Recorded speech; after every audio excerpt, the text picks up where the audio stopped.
لكن اليوم نتحدث عن مشكلة في الحقيقة هي مشكلة لا يفتعلها الشريك، تكون خارجة عن نطاقه أو خارجة عن إرادته.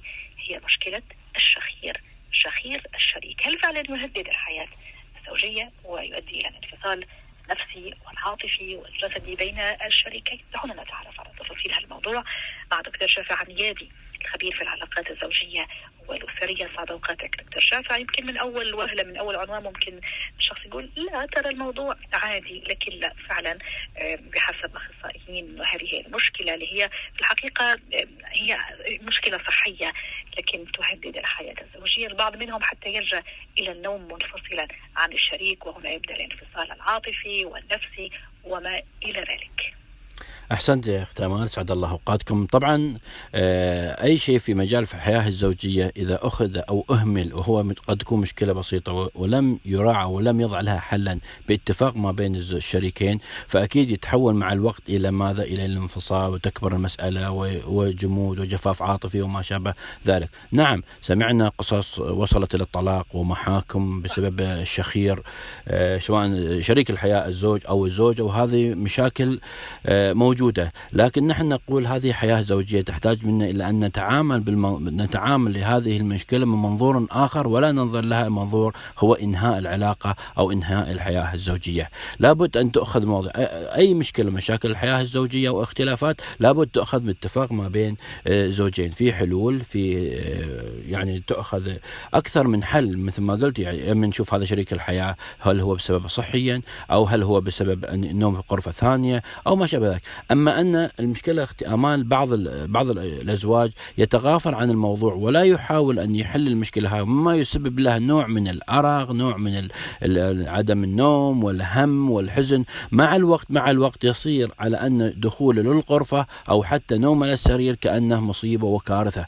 أي شيء في حياتي إذا أنا جلست وتغافلت عنه وهو يؤذيني، أكيد بيحول حياتي إلى هم ونكد، وأكيد يوصل الموضوع إلى أكبر من ذلك. لهذا لابد أن يوصل الموضوع لأكبر من ذلك، اللي هو المحاكم، الطلاق. نعم. ممكن حتى شفنا حالات خلع، ممكن الشريك، ممكن شفناها أيضا، ممكن تصور الزوجة، ممكن الزوج هو يشخر حتى تثبت عليه هذا الموضوع، عدد المرات اللي يشخر فيها. يعني إيش اللي خلى هالكفل يوصل للمحاكم والطلاق والانفصال؟ معقولة ما في حل؟ معقولة ما في تواصل؟ ما في حوار؟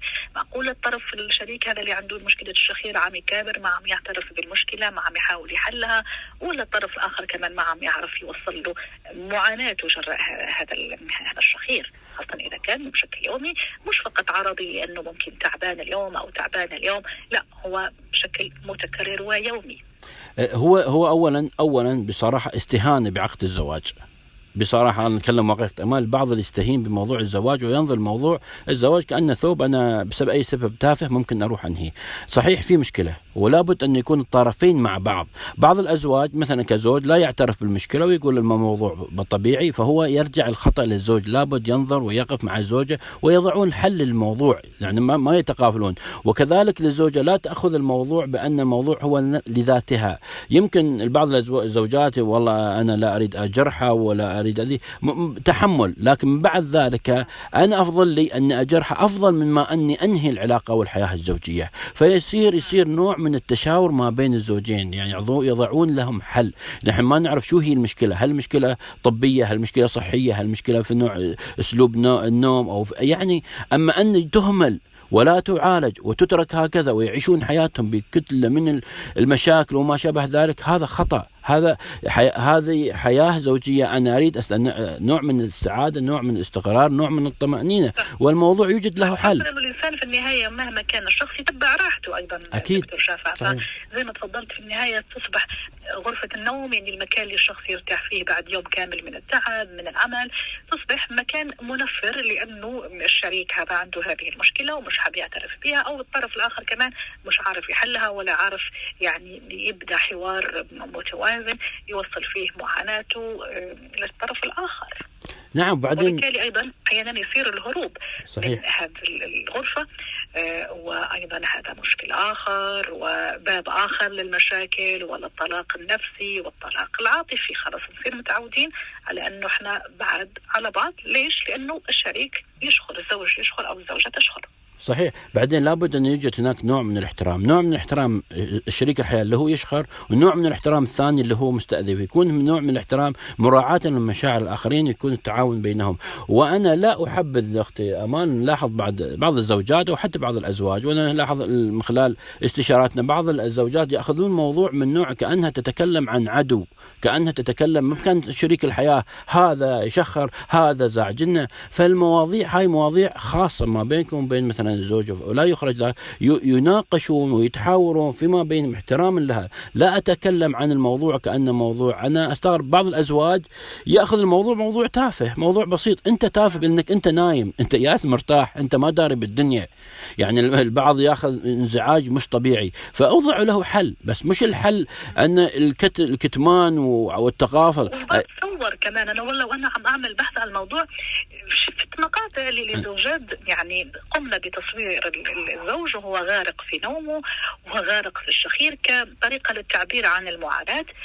أتصور هذه طريقة مش صح. الأجدر إنه تروح تحكيه بدل ما تصور وتعرض معاناتها على الناس على القصي والداني، ممكن اللي يكون معاها اللي يكون ضدها. يعني الأجدر إنه لا أروح أحكي وأتكلم بصراحة، ممكن حتى أخذ بيده ونروح نشوف إذا المشكلة طبية مشكلة صحية حتى نلاقي لها الحل. صحيح. مثل ما قلت انت، بعض خاصه حين نرجع حق مواقع التواصل الاجتماعي والبعض الكل جالس تعرض مشكله، هذا خصوصيات. يعني مهما كان الانسان، يعني هذا كزوج كشريك، انا كيف انا اتكلم عن نقول والله يشخر مفروض ما اعمله، فما بالك اللي يصور واللي تسجل واللي تنقل وتعاسم مع زوجك كيف يشخر. احتراما لمشاعره واحترام، انا اقول الزوج ولا الزوجه، يوضع الحل فيما بينكم. نحن نقول الاعتراف بالمشكله هو يعتبر نصف حل المشكلة، فيون يوضع الحل موضوع. أنا الآن لما أكتب وأسير وأسجل وأصور، هل أعطوني حل؟ ما أعطوني حل، بالعكس كرهوني للشريك الحياة. أنت كيف قادرة تعيشين؟ أنت كيف قادرة تتحملين؟ أنت كيف؟ فهذا يزرع مشاعر سلبية تجاهها، يزرع لي نوع من الكره وأن حياتي ما أعطيك، وهذا اللي يوصل الموضوع إلى مرحلة طلاق. أنا أعلم يمكن بعض الأخوة المستمعين يقول لا تكبروا الموضوع، أي نقطة بسيطة وسلبية تكرارها يتحول إلى نوع من الكره مش طبيعي، فيأخذ الموضوع بكل بساطة. وأنا أقول الحياة الزوجية لها قدرها، لها احترامها، لا يؤخذ مواضيع تافهة. أنا أقول نعم هي مشكلة، ونعم ممكن بعض الأخوة يقول أنت تافه ما تحس بالأذى اللي عندي أنا، بس أنا أقول ما يوصل الموضوع إلى أني أنهيها. أجلس وناقش ونتحاور وننهي الموضوع بدون ما أجلس أخذ. نحن عندنا مثلا نقول اربط صبعك والكل بيعطيك دواء، فأنت إذا عرضت مشكلتك على مواقع التواصل أو الكل بيعرض لك حلول، فأنت جالسة تكرمين أختي أمان مثل سلة المهملات من كل واحد الأفكار السلبية.